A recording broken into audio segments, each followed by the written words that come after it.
پاکستانی کوششیں رنگ لائی، ایران امریکہ تاریخی معاہدہ جلد متوقع۔ پاکستان کی مخلصانہ سفارتی کوششوں اور وزیر داخلہ محسن نقوی کے ہنگامی دوروں کے بعد خطے میں پائیدار امن کی نئی امید پیدا ہو گئی ہے۔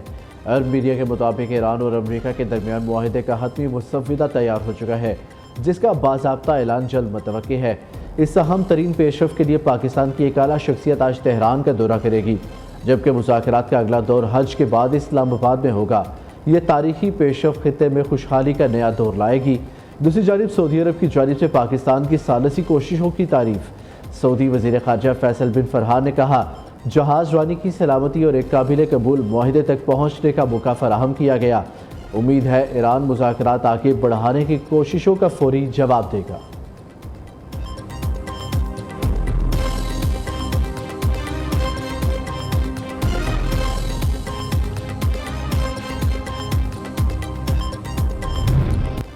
عالمی غنڈہ گردی کی مخالفت، پاک روس اسٹریٹجک تعاون ناگزیر۔ بیجنگ میں روسی صدر ولادیمیر پوٹن اور چینی ہم منصب شی جن پنگ کے درمیان اہم ملاقات۔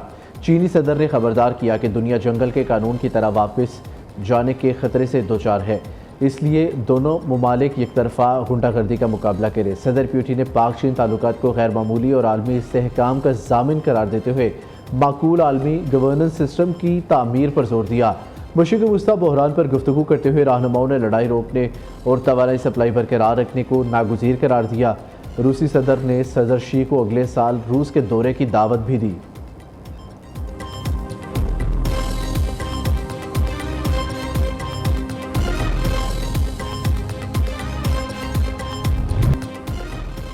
نیتن یاہو وہی کرے گا جو میں کہوں گا، ٹرمپ کا دبنگ دعویٰ۔ امریکی صدر ڈونلڈ ٹرمپ کی میڈیا سے گفتگو۔ کہا، ایران کے معاملے پر اسرائیلی وزیر اعظم نیتن یاہو ان کے ساتھ مکمل اتفاق کرتے ہیں۔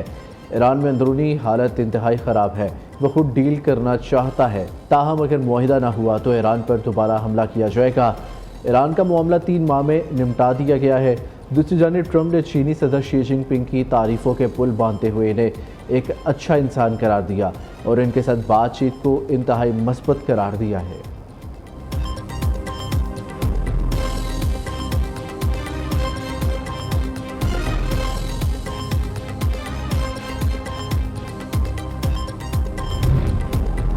ٹرمپ اور نیتن یاہو میں شدید تل کلامی، امریکی اسرائیل دراڑ واضح۔ امریکی نیوز ویب سائٹ کے سنسنی خیز دعوے کے مطابق ٹرمپ نے ٹیلی فونک رابطے میں بتایا کہ ثالثوں کے ذریعے امریکہ اور ایران کے درمیان دستخطی خط پر کام جاری ہے، جس کے بعد 30 روزہ مذاکرات شروع ہوں گے۔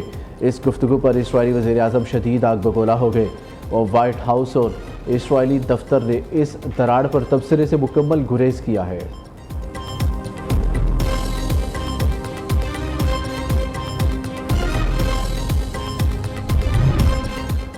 امریکی حملے کا جواب حیران کن ہوگا۔ ایرانی وزیر خارجہ عباس عراقچی نے سوشل میڈیا پر سخت بیان جاری کرتے ہوئے امریکہ کو خبردار کیا ہے کہ دوبارہ جوہریت کی صورت میں انتہائی حیرت انگیز عسکری رد عمل دیا جائے گا۔ امریکی کانگریس خود اعتراف کر چکی ہے، گزشتہ لڑائی میں اربوں ڈالر مالیت کے درجنوں امریکی لڑاکا طیارے تباہ ہوئے۔ عراقچی کا کہنا تھا، ایران دنیا کی وہ پہلی طاقت ہے جس نے امریکہ کا جدید ترین F-35 طیارہ مار گرایا۔ پاسدارانہ انقلاب نے بھی متنبع کیا کہ نئی جنگ خطے سے باہر پھیل جائے گی، کیونکہ ایران اب تک اپنی تمام تر خفیہ صلاحیتیں میدان جنگ میں لایا ہی نہیں ہے۔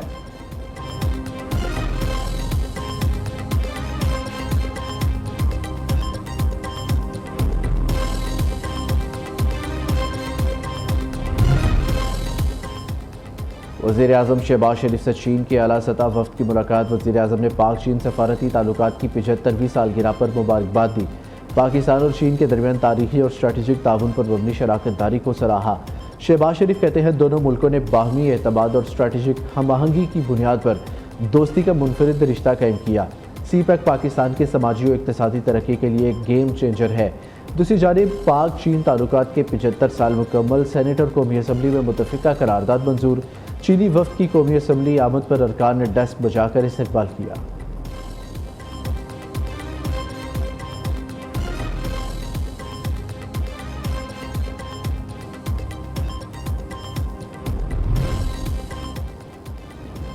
وزیر اعظم شہباز شریف سے برطانیہ کے قومی سلامتی کے مشیر جوناتھن پاول کی ملاقات۔ وزیر اعظم کا پاک برطانیہ دو طرفہ مضبوط تعلقات کے فروغ کا عزم۔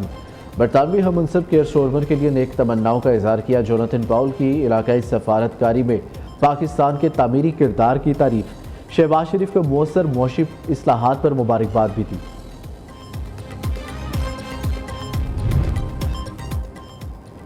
پنکی نے عدالت میں کہا راجہ پرویز اشرف کا نام لینے کے لیے اس پر دباؤ ڈالا جا رہا ہے۔ بعد میں وکیل نے وضاحت کی پنکی نے کسی اور پرویز اشرف کا نام لیا ہے۔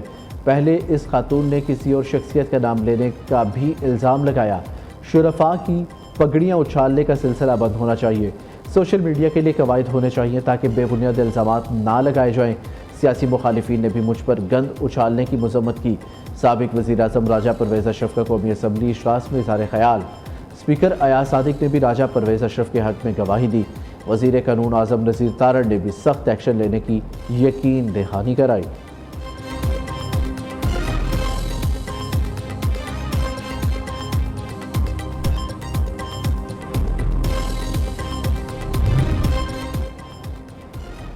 وزیر اعلیٰ پنجاب مریم نواز کامیاب دورہ آذربائیجان کے بعد لاہور واپس پہنچ گئی۔ مریم نواز نے باکو میں ورلڈ اربن فورم میں پنجاب پویلین کا افتتاح کیا۔ اپنی چھت اپنا گھر پروگرام عالمی توجہ کا مرکز رہا۔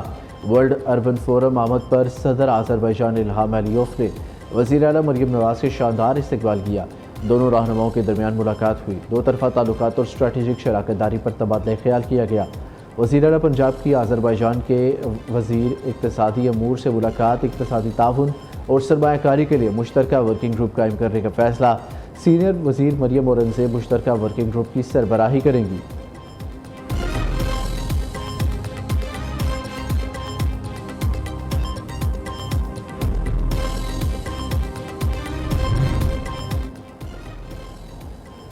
وفاق اور خیبر پختونخوا حکومت میں مذاکرات کامیاب۔ سی این جی اسٹیشنز کو صبح 6 سے شام 6 بجے تک بلا تعطل گیس کی فراہمی کی جائے گی۔ وفاقی حکومت کی خیبر پختونخوا کو 35 MMCFD گیس بحال کرنے کی یقین دہانی۔ گورنر فیصل کریم کنڈی کا وزیر اعظم کی جانب سے کمیٹی تشکیل دینے پر اظہار تشکر کہا۔ حکومت اور اپوزیشن کی یکجہتی عوامی مسائل کے حل کے لیے مثبت قدم ہے۔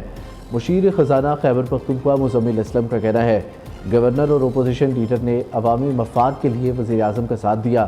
صوبے کے عوام کے حقوق کا مقدمہ ہر فورم پر لڑا جائے گا۔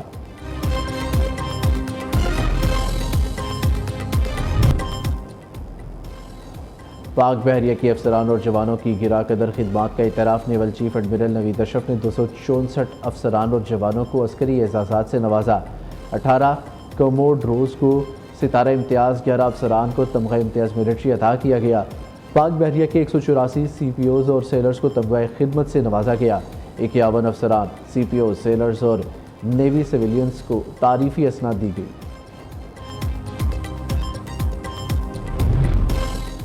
گرمی کے 27 شہریوں کے لیے خوشخبری، بادل پھر برسنے کے لیے تیار۔ بھلائی پنجاب، خیبر پختونخوا، گلگت بلتستان، آزاد کشمیر میں بارش اور ژالہ باری کا امکان۔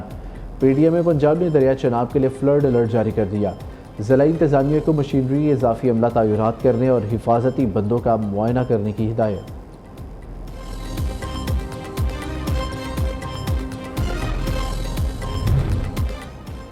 عید الاضحیٰ میں ایک ہفتہ باقی، مویشی منڈیوں میں رش، جانوروں کے اونچے دام خریداروں کا امتحان۔ شہریوں کو من پسند جانوروں کی تلاش، بھاؤ تاؤ جاری۔ کوئٹہ میں 2 من وزنی گجر نامی بکرے کی دھوم۔ ملتان کی مویشی منڈی میں راجو اور چندو نامی بکروں کے چرچے۔